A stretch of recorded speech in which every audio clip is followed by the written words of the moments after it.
अरे यार वो बनी है पता।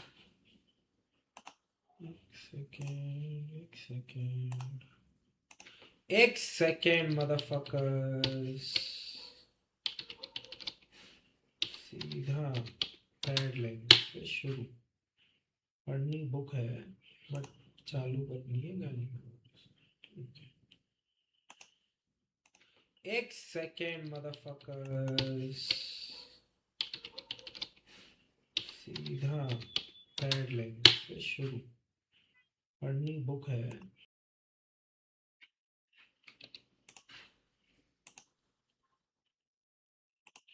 ऑडियो नहीं आ रहा है। मैंने डे सेलेक्ट करके रखा हुआ है। अगर मैं यहाँ पे जैसी नाइट करूँगा तो यहाँ पे देख सकते हो ऑडियो आपके कंप्यूटर में ना आ रहा हो। देखा जाए।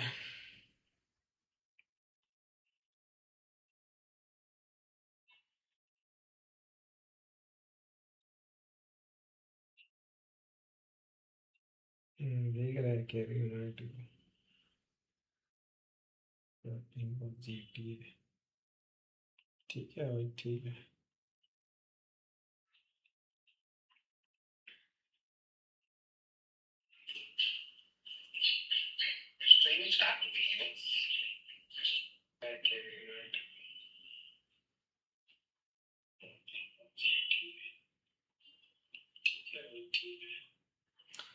अच्छा ओके ऐसा है क्या। अपन ने रिमोट मिला।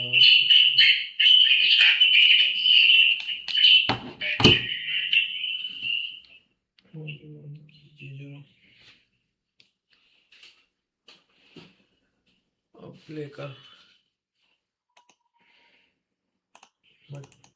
अपन ने रिमोट मिला।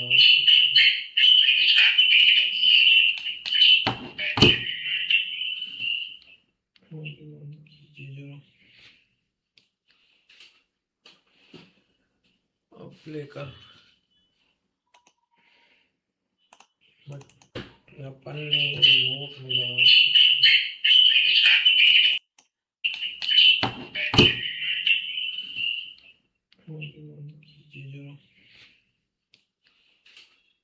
वो हेलो लेकर अपन ने रिमोट मिला। ठीक है audio but there is some issue ऐसा क्यों लग रहा है। तो ऐसा लग रहा है तो लगे फिर मारूंगा तो। Chapter 5. Thanks for your letter, wrote Naoko. Her family had forwarded it here, she said.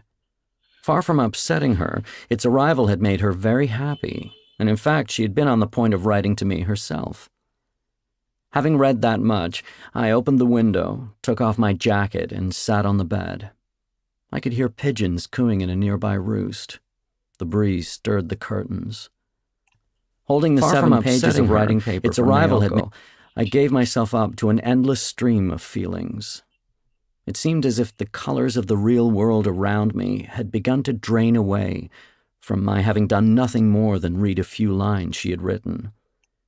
I closed my eyes and spent a long time collecting my thoughts. Finally, after one deep breath, I continued reading.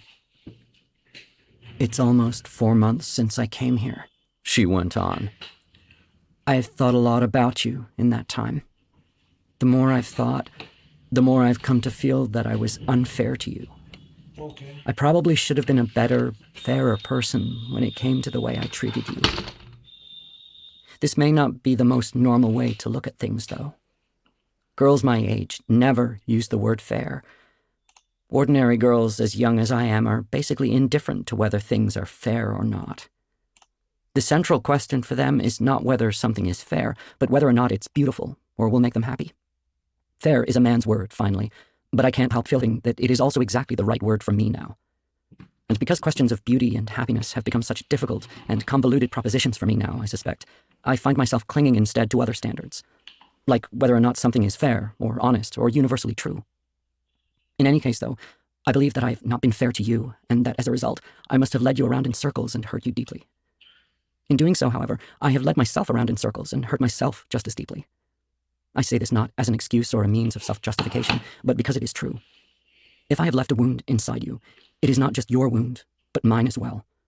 So please, try not to hate me.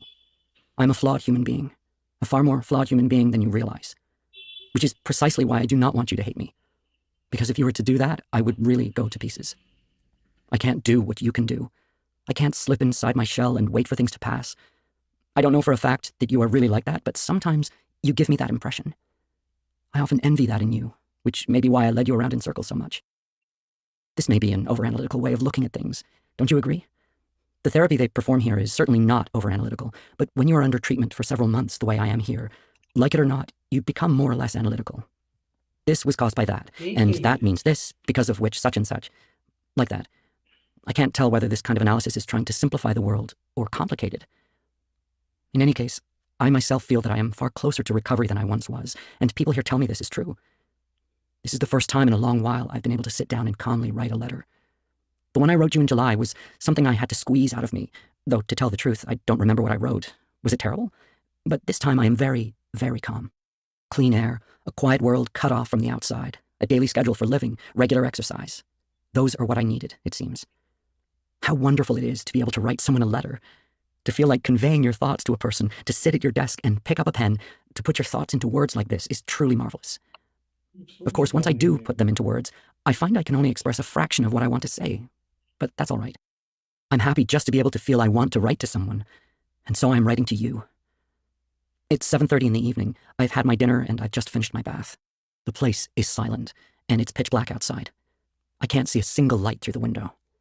I usually have a clear view of the stars from here, but not today, with the clouds. Everyone here knows a lot about the stars, and they tell me that's Virgo or that's Sagittarius. They probably learn whether they want to or not, because there's nothing to do here once the sun goes down. Which is also why they know so much about birds and flowers and insects. I want someone Speaking to them, जिसको मैं I ऐसे realize how letter ignorant लिख I was सकूं about बड़े-बड़े। such things, या which is मुझे kind of कोई लिख nice. सके ऐसे बड़े-बड़े letter। There are about 70 people living here. Letter कोई In कोई addition, letter लिख the दो staff, यार मेरे को, कोई doctors, letter लिख nurses, दो। office staff, etc., come to just over 20. It's such a wide open place. These are not big numbers at all. Far from it. It might be more accurate to say the place is on the empty side. It's big and filled with nature, and everybody lives quietly. So quietly, you sometimes feel that this is the normal, real world, which of course it's not. We can have it this way because we live here under certain preconditions. I play tennis and basketball. Basketball teams are made up of both staff and, I hate the word, but there's no way around it, patience. When I'm absorbed in a game, though, I lose track of who are the patients and who are the staff. This is kind of strange. कोई ऐसी book I know this ले will दो sound यार। strange, but when I look at the people एक around me letter तो during the लिख दो यार game, कोई, they all कोई look एक equally letter लिख deformed. दो यार। I said this one day to the doctor in charge of my case, and he told me that, in a sense, what I was feeling was right. That we are in here not to correct the deformation, but to accustom ourselves to it. That one of our problems was our inability to recognize and accept our own deformities. Just as each person has certain idiosyncrasies in the way he or she walks, people have idiosyncrasies in the way they think and feel and see things, and though you might want to correct them, it doesn't happen overnight. And if you try to force the issue in one case, something else might go funny. He gave me a very simplified explanation, of course, and it's just one small part of the problems we have, but I think I understand what he was trying to say. It may well be that we can never fully adapt to our own deformities. Unable to find a place inside ourselves for the very real pain and suffering that these deformities cause, we come here to get away from such things. As long as we are here, we can get by without hurting others or being hurt by them, because we know that we are deformed. That's what distinguishes us from the outside world. Most people go about their lives fully unconscious to our own deformities, while in this little world of ours, the deformities themselves are a precondition. Just as Indians wear feathers on their from such things. As long as we are here, we can get by without hurting others or being hurt by our heads to show what tribe they belong to. We wear our deformities in the open. And we live quietly, so as not to hurt one another. In addition to playing sports, we all participate in growing vegetables. Tomatoes, aubergines, cucumbers, watermelons, strawberries, spring onions, cabbage, daikon radishes, and so on and on. We grow just about everything. We use greenhouses too. The people here know a lot about vegetable farming, and they put a lot of energy into it. They read books on the subject and call in experts and talk from morning to night about which fertilizer to use and the condition of the soil and stuff like that. I've come to love growing vegetables. It's great to watch different fruits and vegetables getting bigger and bigger each day. Have you ever grown watermelons? They swell up just like some kind of little animals. We eat freshly picked fruits and vegetables every day. They also serve meat and fish, of course. But when you're living here, you feel less and less like eating those because the vegetables are so fresh and delicious. Sometimes we go out and gather wild plants and mushrooms. We have experts on that kind of thing. Come to think of it, this place is crawling with experts who tell us which plants to pick and which to avoid. As a result of all this, I've gained over 6 pounds since I got here. My weight is just about perfect, thanks to the exercise and the good eating on a regular schedule. When we're not farming, we read or listen to music or knit. We don't have TV or radio, but we do have a very decent library with books and records. The record collection has everything from Mahler symphonies to the Beatles, and I'm always borrowing records to listen to in my room. The one real problem with this place is that once you're here, you don't want to leave, or you're afraid to leave. As long as we're here, we feel calm and peaceful. Our deformities seem natural. We think we've recovered, but we can never be sure that the outside world will accept us in the same way. My doctor says it's time I began having contact with outside people, meaning normal people in the normal world. When he says that, the only face I see is yours. To tell the truth, I don't want to see my parents. They're too upset over me, and seeing them puts me in a bad mood. Plus, there are things I have to explain to you. I'm not sure I can explain them very well, but they're important things I can't go on avoiding any longer. Still, you shouldn't feel that I'm a burden to you. The one thing I don't want to be is a burden to anyone. I can sense the good feelings you have for me. They make me very happy. All I'm doing in this letter is trying to convey that happiness to you. Those good feelings of yours are probably just what I need at this point in my life. Please forgive me if anything I've written here upsets you. As I said before, I'm a far more flawed human being than you realize. I sometimes wonder, if you and I had met under absolutely ordinary circumstances, and if we had liked each other, what would have happened? If I had been normal, and you had been normal, which of course you are, and there had been no Kizuki, what would have happened? Of course, this if is way too big. I'm trying hard at least to be fair and honest. It's all I can do at this point. I hope to convey some small part of my feelings to you this way. Unlike an ordinary hospital, this place has free visiting hours. As long as you call the day before, you can come anytime. You can even eat with me, and there's a place for you to stay. Please come and see me sometime when it's convenient for you. I look forward to seeing you. I'm enclosing a map. Sorry this turned into such a long letter. I read Naoko's letter all the way through, and then I read it again. After that, I went downstairs, bought a Coke from the vending machine, and drank it while reading the letter one more time. I put the 7 pages of writing paper back into the envelope and laid it on my desk. My name and address had been written on the pink envelope in perfect tiny characters that were just a bit too precisely formed for those of a girl. I sat at my desk, studying the envelope. The return address on the back said Ami Hostel, an odd name. I thought about it for a few minutes, concluding that the Ami must be from the French word for friend. After putting the letter away in my desk drawer, I changed clothes and went out. I was afraid that if I stayed near the letter, I would end up reading it 10, 20, who knew how many times. I walked the streets of Tokyo on Sunday without a destination in mind, as I had always done with Naoko. I wandered from one street to the next,